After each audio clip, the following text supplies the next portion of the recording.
వందకు 200 చేస్తాం, 200కు 400 చేస్తాం.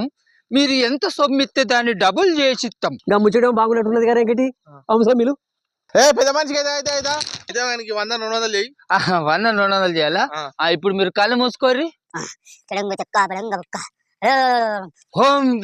ఇగో ఇగో చూసుకోర్రి. తాత ఈ 200కు 400 చేయి. కళ్ళు మూసుకోర్రి, కళ్ళు మూసుకోర్రి, కళ్ళు మూసుకోర్రి. భంగ చెక్క భంగ చెక్క. హే ఇప్పుడు కళ్ళు తెరువురి. 200కు 400 వచ్చినాయి. అబ్బా సమాన నీ దగ్గర ఎన్ని ఉన్నాయా?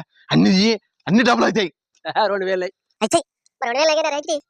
మరి మాపడేళ్ళకి మందులు మందే ఉన్నదే 1000కి 2000 వస్తాయి. సాయంత్రం మాపడల్లో మందు షాపే మనిషికి ఉంటది. దాదా డబల్ చేయి ఇప్పుడు. కళ్ళు మూసుకోర్రి, కళ్ళు మూసుకోర్రి. పైసలను డబల్ చేసే శక్తి నాకే ఉంటే రోడ్ల పండి తిరుక్కుంటా నేనెందుకు గిట్ల బిచ్చం ఎత్తుకుందరా బట్ట నాకు కొడకల్లారా.